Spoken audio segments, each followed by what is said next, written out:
Hey crafters, thanks for joining me. Today we're going to be making this autumn card with a big pile of pumpkins using some masking and Copic coloring. So I'm going to start by stamping this pumpkin stamp on 4 sheets of full stick post-it note paper.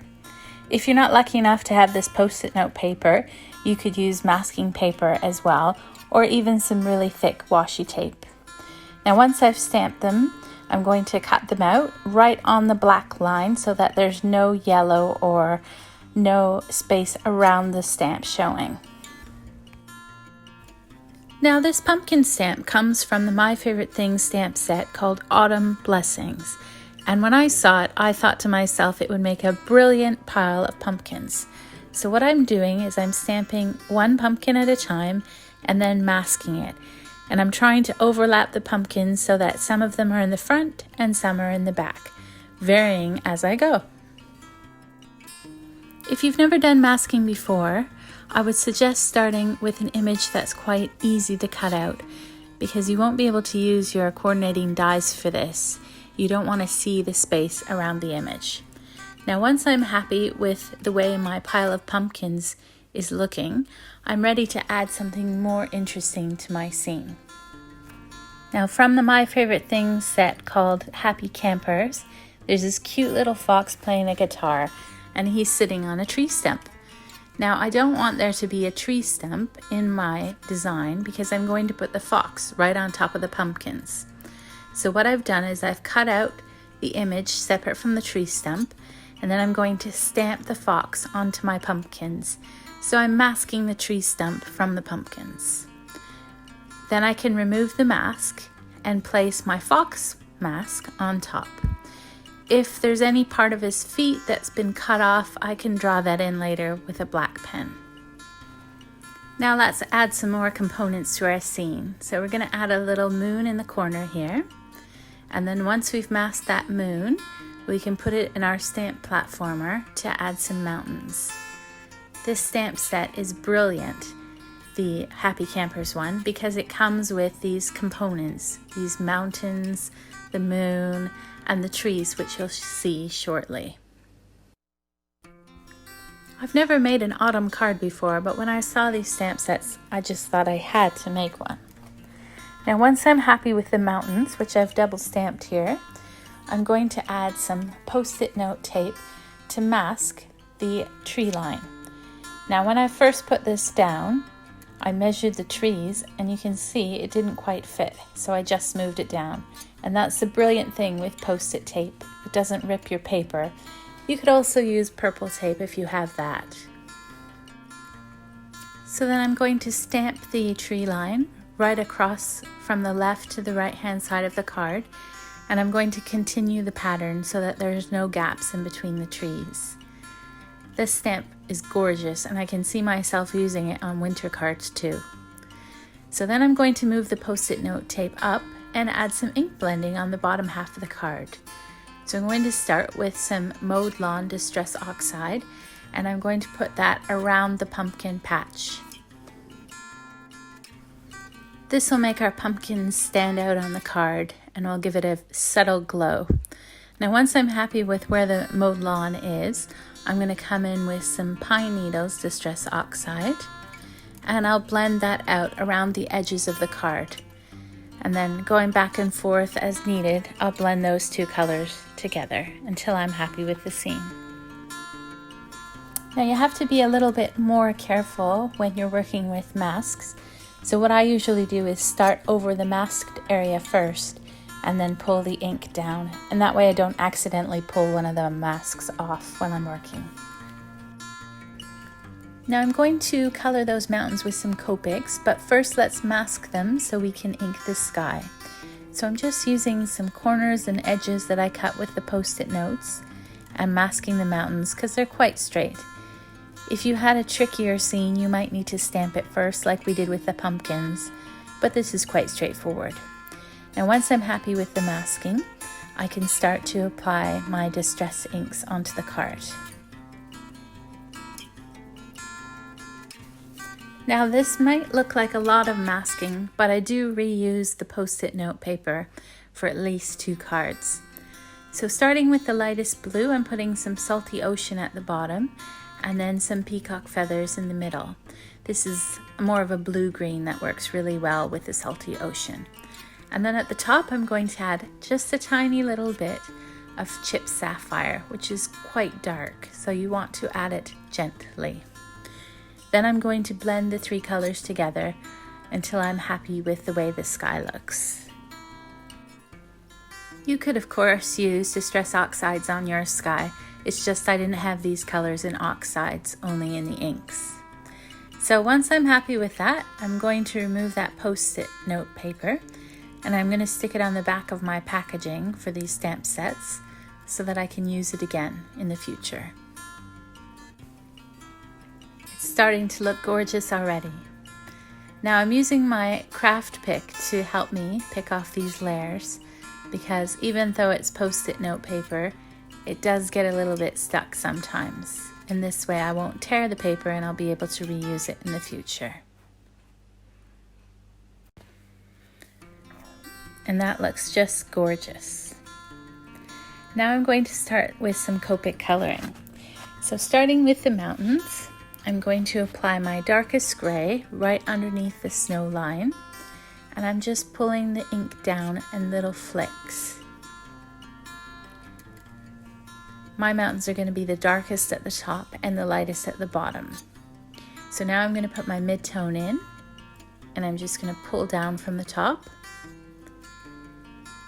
And then once I'm happy with the placement of the middle gray, I'm going to go with my lightest gray along the bottom and in between the trees. And once I've put this light gray in,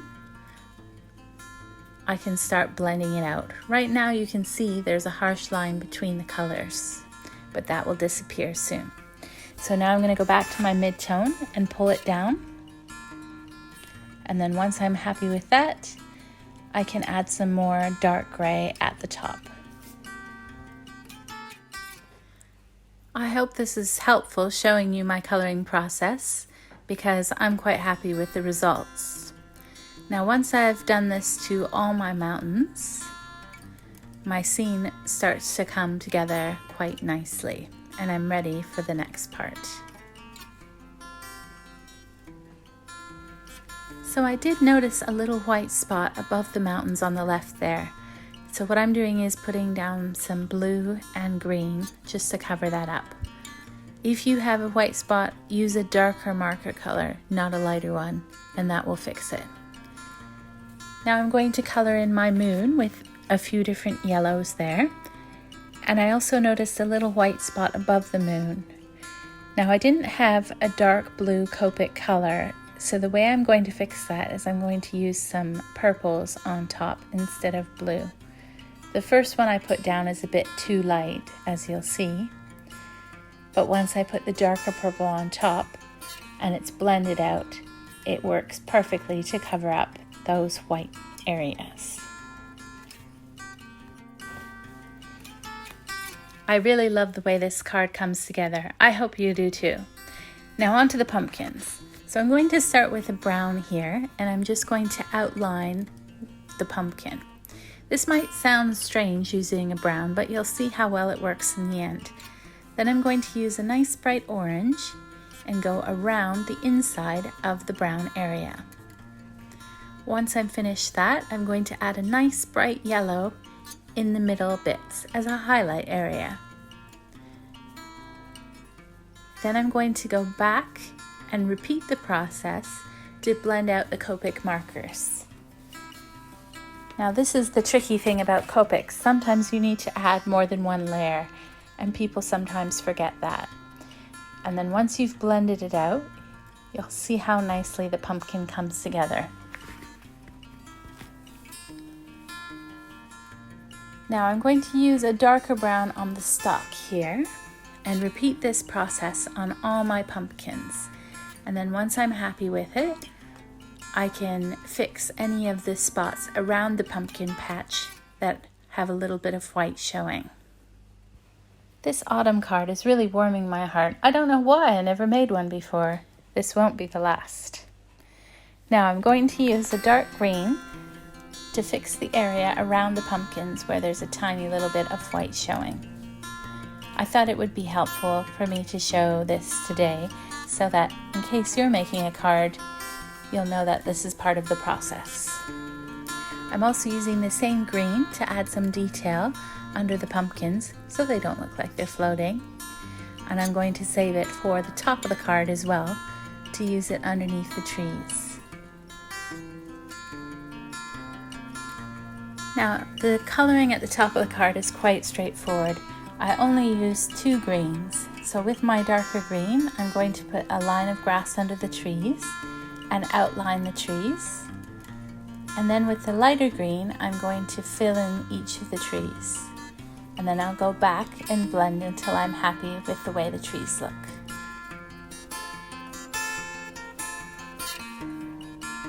So I'm just going to show you how I color this one tree and repeat the process on all the others.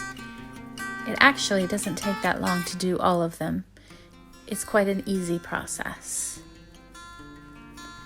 Now, once I'm happy with the way the trees look, I'm going to move on to the fox. Now, the fox and the guitar are quite easy to color. So starting with the guitar, I used 2 different yellow oranges and I blended them out and then put a tiny little bit of brown in there as well.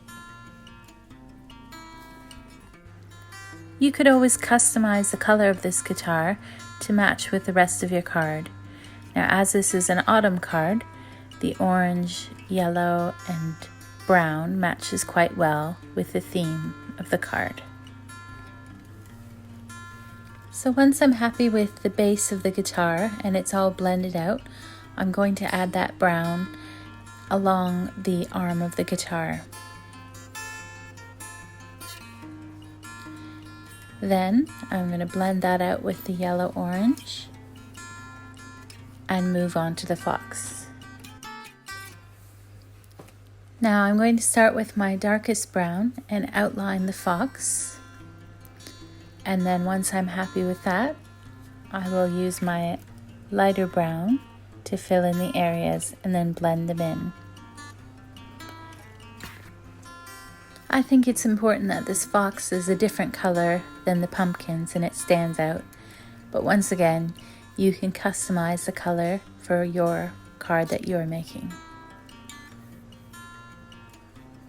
So here's the lighter brown, and I'm going to pull the dark brown out and then add some on the tail and blend the browns together. And there's one last thing to do before we're finished. So using a white jelly pen, I'm going to add some highlight areas.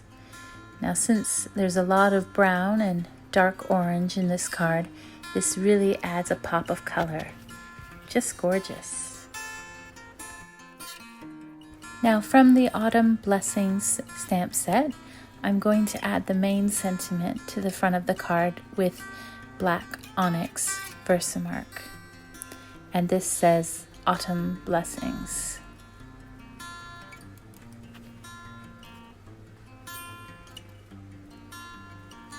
Then I'm going to adhere my card to a 5x7" card base so that there's no border showing. I use double-sided tape for this.